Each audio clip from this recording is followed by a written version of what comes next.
How's it going, my rimfire friends? Today is Saturday, May 28th, 2022. I'm out on my deck. So apologize if you hear any lawn mowing or dogs barking or kids playing. It's kind of like outside. I thought I would throw up a quick update because tomorrow is match day or a PS match. And I'm pretty excited for it. I've trained pretty hard this month for it. Or practiced, I should say, maybe trained, a little bit of both, and feeling pretty confident. This was a tough month for me in other ways because this is like the first real nice bout of decent weather we've had. Like normally we get summer really early on Vancouver Island, due to our climate. This has been the opposite, super rainy, super kind of chilly, single digits rather, Celsius in the morning still, which is unusual. So I don't think it's more than 8 or 9 degrees Celsius right now, and we're end of May. It's pretty crazy. I saw the weather report for next week, and it's supposed to start to warm up to the 20s, but we haven't even hit that yet. So it's pretty strange springish summer for us here. Anyway, one of the things that I was trying to improve on over the course of this month was my bag placement, and I played around with Phil, as you guys know, and I talked about with my Game Changer. Love the Game Changer, love everything about it. But just trying to make things more simplified for me personally. So I've been really watching my footage, and I mentioned in my videos I don't always play all the different. Actually, I don't always record or put up on YouTube all the different sequences that I film. I only choose a few or one or two of each run through and show you guys kind of what we're doing. Because I change my position every time. I try to do something a little bit differently until I find what works the best, and then I'll run through that a couple of times, and that's the way I'll run with it. And that's kind of how I do my practice at home, and that's how I do my practice at the match. So one of the things that I wanted to change was I wanted to build kind of a DIY, whatever it's called, rail changer kind of thing. So I ordered an ARCA clamp, an extra ARCA clamp rather, and drop my rifle. And I had kind of this Caldwell, I believe it's an elbow position bag. I've had it for a while, and it's been really good because it's so slim, and I've played around with different fills since I've had it. It had, I think, ground corncob media from the factory from Caldwell, and I played around with sand and, bead fill, paintball, airsoft, and now I've got the same blend in it that I do in my Game Changer. Oh man, so many names. However, this one, the Game Changer, has like a mixture of their original plastic little pellets and ground walnut media for terrariums. This one has corncob media and the plastic pellets. I don't know the ratio because I kind of just played around with it, but the way I made it was I emptied it, of course. I punched a hole in the suede side, which is the fill side. I would have preferred the fill side for the side down because it's a little bit grippier, but I didn't want the fill side catching, so I put it on top. I punched a hole. I slid in the largest pieces of aluminum, flat stock aluminum that I could fit in the fill hole with a hole drilled into it, and then I just threaded it through into the boss on the clamp. And I've got kind of a, onboard bag system.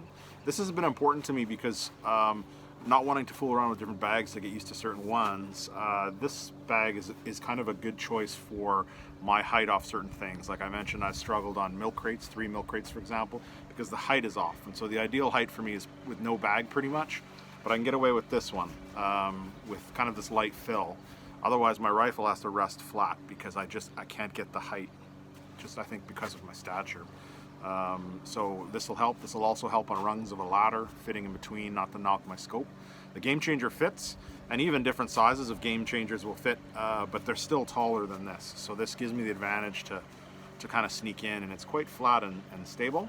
And then on the clamp it picks up, and I've been playing around with it, and I can actually back it up into my barricade stop on the actual rifle, and it kind of creates almost like a built-in, well, I'll show you, a built-in kind of like lump, if that makes sense, or like a built-in notch in the bag, and that kind of helps when you're coming up to a barricade. So it's super easy to get on, and then when I lower it down, into the actual, my barricade sling cup, like that, and I tighten it, it creates like a ridge here. And so you can drive it into objects better. And, you know, like I've been playing around with it at home. I have kind of like a mini setup downstairs where I practice different things I have set up. And it's been really positive. The main thing for me that I noticed in practice, and now that I have it mounted, is that you don't have to worry about it slipping underneath the rifle. Like you kind of, when you're doing it, or when I'm doing it, I kind of use my left hand and I grip the whole assembly together. I put my thumb on top of the stock and I grip it all together, and then I get this kind of really stable platform.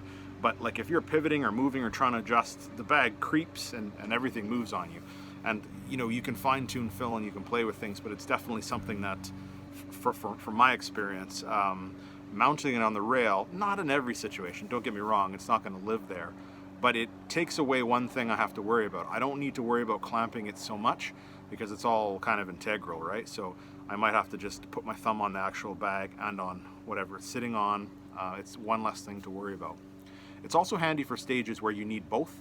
Like in some stages, you have to ground your rifle and then manipulate an object like a tire, stand a tire up. So you have to have your bipod, but you aren't necessarily shooting off your bipod. So then there's like more steps and you're all being timed, right? So it's like if you ground your rifle, then you have to pick it up with the bag, recenter the bag, move the bag, and so there's different things that you have to worry about. And that's all fine. I very rarely run out of time, but it's more getting into a repeatable position that I'm trying to improve on. So by having the bag on the rifle, it's one more part of the position I don't have to repeat, I'm thinking. My trial runs with it have been super good, and you guys know that like they make a platform for that, but you know, true to my kind of DIY tinkering pastimes with rimfires, it's just something that I felt like doing.